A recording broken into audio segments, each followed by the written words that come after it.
ಕೇಂದ್ರ ಬಿಜೆಪಿ ಸರ್ಕಾರದ ವಿರುದ್ಧ ಬಳ್ಳಾರಿ ಜಿಲ್ಲಾ ಕಾಂಗ್ರೆಸ್ ಸಮಿತಿಯ ವತಿಯಿಂದ ಪ್ರತಿಭಟನೆ ನಡೆಸಲಾಯಿತು. ಕೇಂದ್ರ ಸರ್ಕಾರ ಅಸ್ತಿತ್ವಕ್ಕೆ ಬಂದಾಗಿನಿಂದ ಕಾಂಗ್ರೆಸ್ ನಾಯಕರು ಮಾಡಿದ ಯೋಜನೆಗಳನ್ನು ರದ್ದು ಮಾಡುವುದು, ಹೆಸರನ್ನ ಬದಲಾವಣೆ ಮಾಡುವುದು ಮಾಡ್ತಾ ಇದೆ. ಇದರ ಜೊತೆಗೆ ಹೆರಾಲ್ಡ್ ಪ್ರಕರಣ ಸೇರಿದಂತೆ ಕಾಂಗ್ರೆಸ್ನ ನಾಯಕರ ವಿರುದ್ಧ ಒಂದಲ್ಲ ಒಂದು ಪ್ರಕರಣದಲ್ಲಿ ಸಿಲುಕಿಸೋದು ಮಾಡಿ ತೊಂದರೆಯನ್ನ ನೀಡ್ತಾ ಇದ್ದಾರೆ ಅಂತ ಹೇಳಿ ಕಾಂಗ್ರೆಸ್ ಆಕ್ರೋಶವನ್ನ ಹೊರಹಾಕಿದೆ.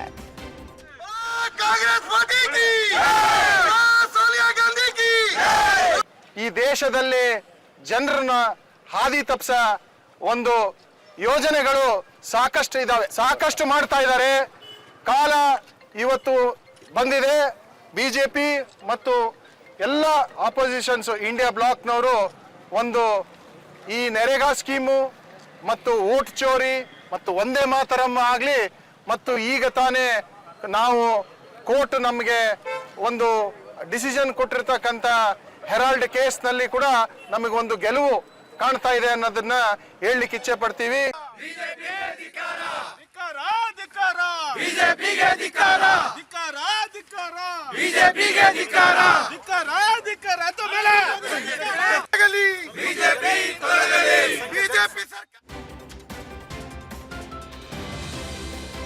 ಹದಿನೆಂಟು ವರ್ಷಗಳಿಂದ ಈ ಶಾಲೆಗೆ ಕರೆಂಟ್ ಭಾಗ್ಯನೇ ಇಲ್ಲ. ಇಲ್ಲಿಗೆ ಬರುವಂತಹ ವಿದ್ಯಾರ್ಥಿಗಳು ಕತ್ತಲಲ್ಲೇ ಪಾಠ ಕೇಳುವಂತಹ ಅವ್ಯವಸ್ಥೆ ಇದೆ. ವೇದನ್ನ ಬಸವಕಲ್ಯಾಣ ತಾಲೂಕಿನ ಖಾನಾಪುರ ಸರ್ಕಾರಿ ಹಿರಿಯ ಪ್ರಾಥಮಿಕ ಶಾಲೆಯಲ್ಲಿ ಟಿವಿ, ಫ್ಯಾನು, ಲೈಟು, ವೈರಿಂಗ್ ಎಲ್ಲ ಇದೆ. ಆದರೆ ವಿದ್ಯುತ್ ಸಂಪರ್ಕವೇ ಇಲ್ಲ. ಪರಿಣಾಮ ಕನ್ನಡ, ಮರಾಠಿ ಮಾಧ್ಯಮದ 110 ವಿದ್ಯಾರ್ಥಿಗಳು ಕತ್ತಲೆಯಲ್ಲೇ ಪಾಠವನ್ನ ಕಲಿಬೇಕಾದಂತಹ ಸ್ಥಿತಿ ಇದೆ. ಈ ಸಂಬಂಧ ಅಧಿಕಾರಿಗಳಿಗೆ ದೂರು ನೀಡಿದ್ರು ಯಾವುದೇ ಪ್ರಯೋಜನವಾಗಿಲ್ಲ. ಬದಲಿಗೆ 4 ಲಕ್ಷ ಕೊಡಿ ವಿದ್ಯುತ್ ಸಂಪರ್ಕ ಕಲ್ಪಿಸ್ತೀವಿ ಅಂತಿದ್ದಾರೆ ಜೆಸ್ಕಾಂನ ಅಧಿಕಾರಿಗಳು. ಹೀಗಾಗಿ ಅಧಿಕಾರಿಗಳ ವಿರುದ್ಧ ರೊಚ್ಚಿಗೆದ್ದಿರುವ ಗ್ರಾಮಸ್ಥರು ಗ್ಯಾರಂಟಿ ನ್ಯೂಸ್ ಮೂಲಕ ಉಗ್ರ ಹೋರಾಟ, ಸತ್ಯಾಗ್ರಹದ ಎಚ್ಚರಿಕೆಯನ್ನು ಕೊಟ್ಟಿದ್ದಾರೆ.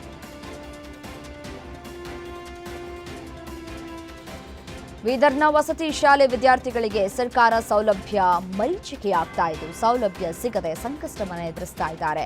ಬಾಲಚೇಡ್ ಗ್ರಾಮದ ಡಾಕ್ಟರ್ ಎಪಿಜೆ ಅಬ್ದುಲ್ ಕಲಾಂ ವಸತಿ ಶಾಲೆ ಹಾಗೂ ಅಲ್ಪಸಂಖ್ಯಾತರ ಬಾಲಕರ ವಸತಿ ಶಾಲೆಯಲ್ಲಿ ಹಾಸ್ಟೆಲ್ನ ವಿದ್ಯಾರ್ಥಿಗಳಿಗೆ ಸೌಲಭ್ಯ ಸಿಗದೆ ವಂಚಿತರಾಗಿದ್ದಾರೆ. 3 ತಿಂಗಳಿನಿಂದ ವಿದ್ಯಾರ್ಥಿಗಳಿಗೆ ಸಿಗದ ಕಿಟ್ ಅನ್ನ ನೀಡ್ತಾ ಇಲ್ಲ.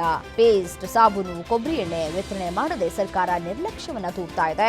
ಈ ಬಗ್ಗೆ ಸರ್ಕಾರ ಎಚ್ಚೆತ್ತುಕೊಳ್ಳಬೇಕು ಅಂತ ವಿದ್ಯಾರ್ಥಿಗಳು ಆಗ್ರಹಿಸಿದ್ದಾರೆ.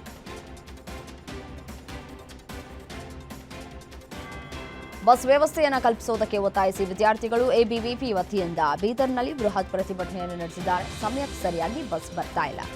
ಈ ಹಿನ್ನೆಲೆಯಲ್ಲಿ ಬಸ್ ನಿಲ್ದಾಣದಲ್ಲಿ ವಿದ್ಯಾರ್ಥಿಗಳು ತಮ್ಮ ಆಕ್ರೋಶವನ್ನು ವ್ಯಕ್ತಪಡಿಸಿದ್ದಾರೆ. ಬಸ್ ನಿಲ್ದಾಣದಲ್ಲಿ ಸರಿಯಾದ ಸಮಯಕ್ಕೆ ಬಸ್ ಬರ್ತಿಲ್ಲ. ನಿತ್ಯವೂ ಕಾಲೇಜ್ಗೆ ತಲುಪೋದಕ್ಕೆ ಲೇಟ್ ಆಗ್ತಾ ಇದೆ. ವಿದ್ಯಾಭ್ಯಾಸದ ಮೇಲೆ ಪರಿಣಾಮ ಬೀರ್ತಾ ಇದೆ. ಸರಿಯಾದ ಸಮಯಕ್ಕೆ ಶಾಲಾ ಕಾಲೇಜುಗಳಿಗೆ ಹೋಗೋದಕ್ಕಾಗ್ತಾ ಇಲ್ಲ. ಎಷ್ಟೇ ಬಾರಿ ಸಮಸ್ಯೆ ಹೇಳಿಕೊಂಡ್ರೂ ಸಮಸ್ಯೆಯನ್ನ ಬಗೆಹರಿಸ್ತಾ ಇಲ್ಲ ಅಂತ ವಿದ್ಯಾರ್ಥಿಗಳು ತಮ್ಮ ಅಳಲನ್ನು ತೋಡ್ಕೊಂಡಿದ್ದಾರೆ. ಬಸ್ಸಿಗೆ ಸಾಯಂಕಾಲ ಬಸ್ಸು ರೋಡ್ ಆಗ್ತಾ ಇದೆ ಅಂತ ಅದೊಂದು ವಾಟರ್ ಟ್ಯಾಂಕಿಂದ ಗುಂಪದಿಂದ ವಾಟರ್ ಟ್ಯಾಂಕಿಗೆ ಸಿಟಿ ಬಸ್ಸಿನ ವ್ಯವಸ್ಥೆ ಹೆಂಗಾಯ್ತು ನೋಡಿಕೊಂಡು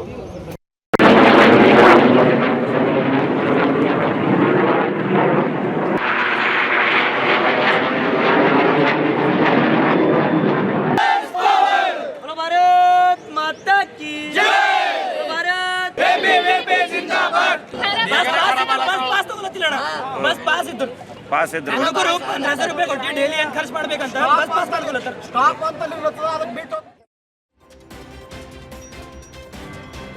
ಧರ್ಮಸ್ಥಳ ಪ್ರಕರಣದ ಮೂಲಕ ದೇಶದಾದ್ಯಂತ ಸಂಚಲನ ಮೂಡಿಸಿದ ಚಿನ್ನಯ್ಯ ಕೊನೆಗೂ ಜೈಲಿನಿಂದ ಬಿಡುಗಡೆಯಾಗಿದ್ದಾನೆ.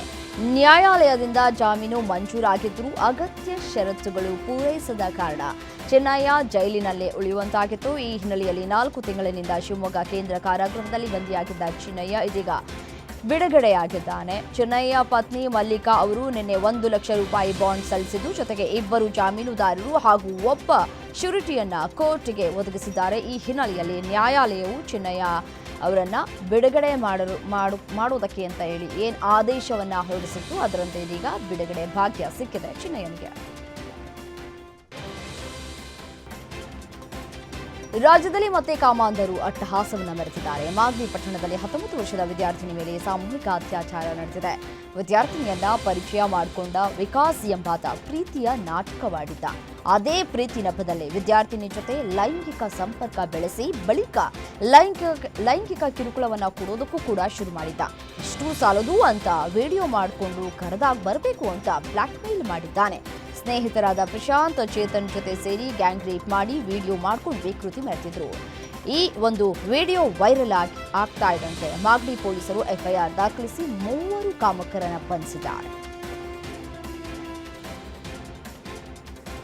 ಮನೆ ಕಾಂಪೌಂಡ್ ಜಾಗಕ್ಕಾಗಿ 2 ಕುಟುಂಬಗಳು ಹೊಡೆದಾಡಿಕೊಂಡಿರುವಂತಹ ಘಟನೆ ಮಂಡ್ಯ ಜಿಲ್ಲೆಯ ಚೌಡಿನಹಳ್ಳಿಯಲ್ಲಿ ನಡೆದಿದೆ.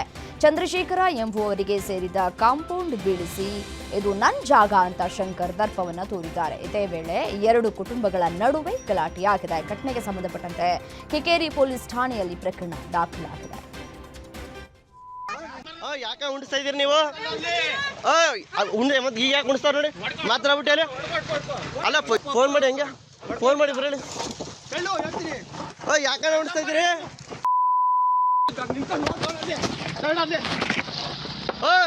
ಅದ್ಯಾಕೆ ಉಂಡಿಸ್ತಾ ಇದ್ದೀರ ಅಂತ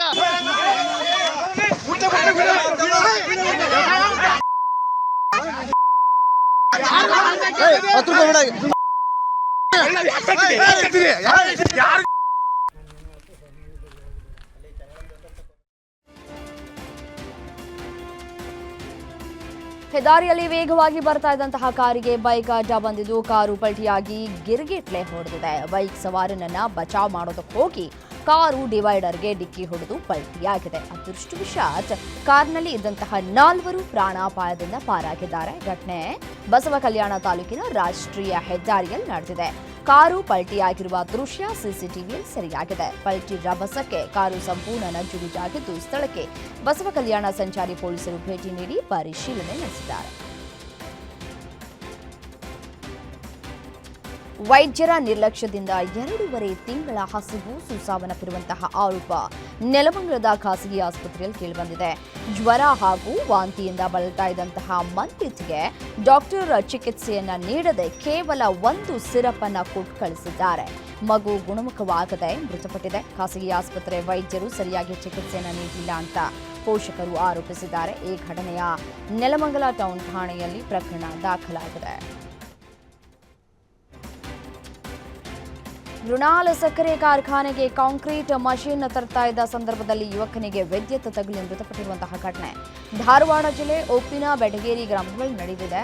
ಈ 30 ವರ್ಷದ ರಮೇಶ್ ಮೃತಪಟ್ಟಂತಹ ವ್ಯಕ್ತಿ ನೋಡಿ ಲಕ್ಷ್ಮೀ ಹೆಬ್ಬಾಳ್ಕರ್ ಮಾಲೀಕತ್ವದ ಸಕ್ಕರೆ ಕಾರ್ಖಾನೆಗೆ ಮಷೀನ್ ಅನ್ನ ತರ್ತಾ ಇದ್ದಂತಹ ಸಂದರ್ಭದಲ್ಲಿ ಲಾರಿಗೆ ವಿದ್ಯುತ್ ತಂತಿ ತಗುಲಿತು. ಅದನ್ನ ತಪ್ಪಿಸೋದಕ್ಕೆ ಹೋದಾಗ ಅವಘಡ ಸಂಭವಿಸಿದ್ದು ಇದರಿಂದಾಗಿ ರಮೇಶ್ ಮೃತಪಟ್ಟಿದ್ದಾರೆ.